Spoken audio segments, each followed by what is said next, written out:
যে এসএসসি অভিযান তার বিশেষ কিছু কারণ আছে এবং কারণটা খুব গুরুত্বপূর্ণ। আপনারা হয়তো সবটা জানেন না, সেটা একটু শুনুন। আগামী 27 তারিখে আমাদের যে হিয়ারিং হতে চলেছে, সেই হিয়ারিংয়ে সবচেয়ে বেশি বলবেন আমাদের বিরুদ্ধে যে লয়ার, যিনি বারবার আমাদেরকে ফ্রড বলছেন, তিনি বহু অ্যানেক্সার নতুন যোগ করেছেন। প্রত্যেকটা অ্যানেক্সারে অজস্র কিছু ভয়ঙ্কর অভিযোগ নিয়ে এসছেন। সেই অ্যানেক্সারগুলোর উত্তর কি নেই? আছে। আমরা সেই অ্যানেক্সারের প্রত্যেকটা উত্তর বসে বসে রেডি করেছি। বিভিন্ন রকমের কোর্ট কেস, বিভিন্ন রকমের রিপোর্ট, বিভিন্ন ইনভেস্টিগেশন রিপোর্ট, প্রত্যেকটা রিপোর্ট অনুযায়ী প্রত্যেকটা অভিযোগের উত্তর আমরা রেডি করে দিয়েছি। এসএসসিকে আমরা সেই অ্যানেক্সার দেব, ওইখানে মুখ দিয়ে বন্ধ করে তার লয়ারকে বসে থাকা যাবে না। আমরা রান্না করে দিয়েছি, তারাই খাবে, শুধু পরিবেশনটা ঠিক করে করলেও হবে, তাদেরকে খাটতেও হবে না। যদি তারা এটা না করে, তাহলে এতদিন পর্যন্ত কোর্টের যে জায়গাটা আমরা পেয়েছি, অর্থাৎ যোগ্য আর অযোগ্যের এই দুটো ভেদাভেদ যে হয়ে আছে স্কুল সার্ভিস কমিশনের কাছে, সুপ্রিম কোর্টের কাছে প্রচ্ছন্নভাবে সেটা প্রকট হয়ে দাঁড়াবে। তখন আর কে যোগ্য আর কে অযোগ্য সত্যি বোঝা যাবে না, যদি ওই অ্যানেক্সারের উত্তরগুলো যথাযথ না হয়। তাই ওই অ্যানেক্সারের যে উত্তরগুলো আছে আমরা রেডি করে দিয়েছি, সব পাই টু পাই, প্রত্যেকটা নিখুঁত করে যদি অর্ডার সুপ্রিম কোর্টে তুলে ধরা হয়, তাহলে অন্তত এই জায়গাটা প্রতিষ্ঠা থাকবে কারা যোগ্য আর কারা অযোগ্য।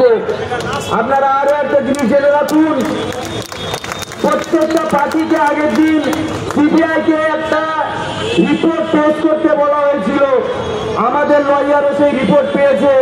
সিবিআই যে রিপোর্ট দিয়েছে সেটা এক কথায় এক্সিলেন্ট, কোনো অসুবিধা নেই। সেখানে আমাদের আলাদা করে বলা হয়েছে, শুধু এসএসসিকে সেই অনুযায়ী বলতে হবে, অর্থাৎ সিবিআই যা বলেছে এমন কোনো কথা তার বলা যাবে না যেখানে সিবিআই রিপোর্টটার উপর প্রশ্ন চিহ্ন আছে।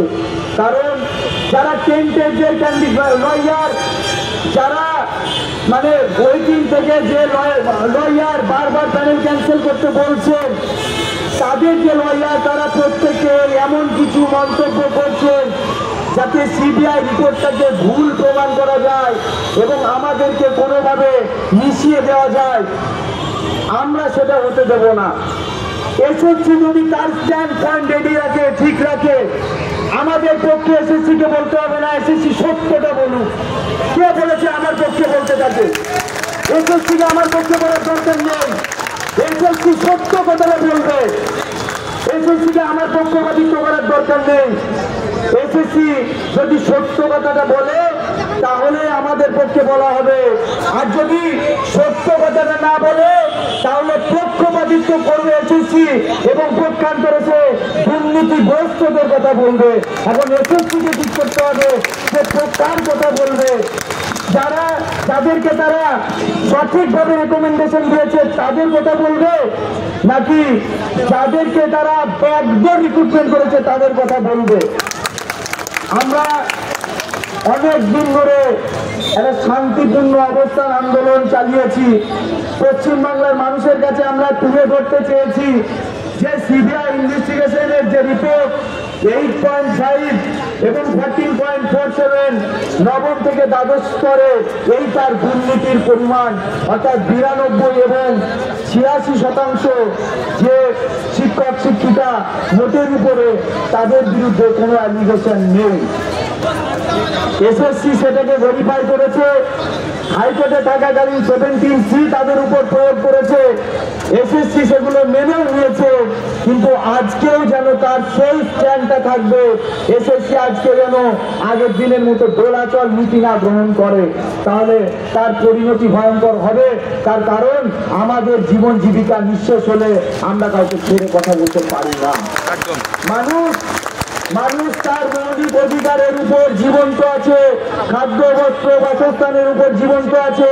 আর সেই খাদ্য বস্ত্র বাসস্থানকে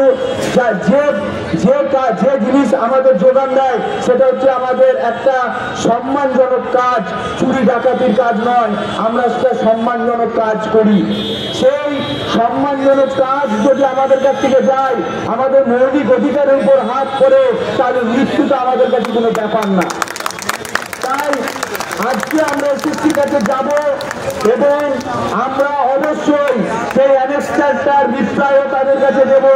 প্রয়োজন হলে তারা যদি বুঝতে না পারে, তাদের লয়ারের সাথে আমাদেরকে বসান, আমরা তাদেরকেও বুঝিয়ে দেব।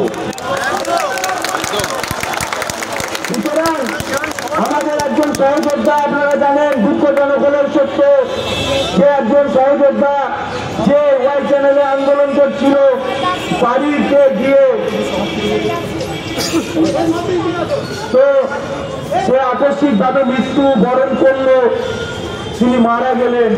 এর থেকে দুঃখজনক কিছু হয় না।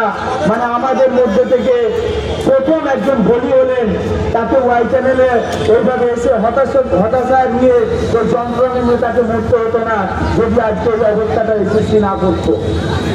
তাই আমরা আজকে এসএসসির কাছে আসতাম না, এতদিন আসিনি। 5 বছর আসার প্রয়োজন হয়নি, 5 বছর আগে আসতাম, কাউন্সিলিং করান, নতুন নোটিফিকেশন বের করুন, কাউন্সিলিং করান, ইত্যাদি ইত্যাদি বলতাম। কিন্তু আজকে আবার আসতে হয়েছে। একদিন চাকরি পাওয়ার জন্য এসেছিলাম, আজকে চাকরি বাঁচানোর জন্য এসেছিলাম, দুটোই তাদের হাতে ছিল। তাই আমরা যে দাবি আজকে করছি, আপনারা জানেন যে আজকে আমাদের বিকালে 5টার দিকে রাজধানীতে যাওয়ার আছে। তাই আমরা সময় বিলম্বিত করব না, আমরা বেশি বিলম্বিত করব না, আমাদের সময় নষ্ট করব না। আমাদের প্রতিনিধিরা যাচ্ছি, আমরা আজকে ওনার সঙ্গে, আজকে আমি নিজেও যাচ্ছি। এতদিন আমি কোনো দপ্তরে ঢুকিনি। শেষ সময় আমি নিজে আমার কয়েকটা দাবি আমি রাখবো, কারণ অনেক ঘটনা আছে। সব ঘটনা ওনাকে বলবো। যদি উনি মনে করেন যে আমি আজকে চেয়ারম্যান এসেছি, অন্যদিন ছিলাম না, তাহলে আমি পুরনো সমস্ত চেয়ারম্যান থেকে সমস্ত ইতিহাস আমার জানা আছে, আমি সবটা ওনাকে বলবো। যদি উনি না বুঝতে পারেন, আমি ধরিয়ে দেবো সমস্ত যেটা ওনার কাছে আছে। শুধু একটাই কথা, শুধু নিধিরাম সর্দার হয়ে ওই সুপ্রিম কোর্টে গিয়ে দাঁড়িয়ে থাকা চলবে না, আমরা সেটা মানব না। আর নবম থেকে দ্বাদশ এই যে ঐক্য আমরা তৈরি করেছি শিক্ষক শিক্ষিকাদের, আমরা এই ঐক্য কোনোভাবেই ভাঙতে দেব না। তাতে যে কোনো রকম জিনিসের আমরা ভাঙবো না, আমরা লড়বো। আর ওই লড়াই আমরা প্রত্যেকবার জিতবো, একবার নয়, প্রত্যেকবার জিতবো, প্রত্যেকবার। আমাদের অনেক কিছু ধারণা আছে, সব আমরা প্রত্যেকবার জিতবো। তাই আমরা যাই, আপনারা এখানে অপেক্ষা করুন, আপনারা আন্দোলন চালান। আমরা অবশ্যই আমাদের যে দাবি সেটা পূরণ না হলে আমরা ছাড়বো না।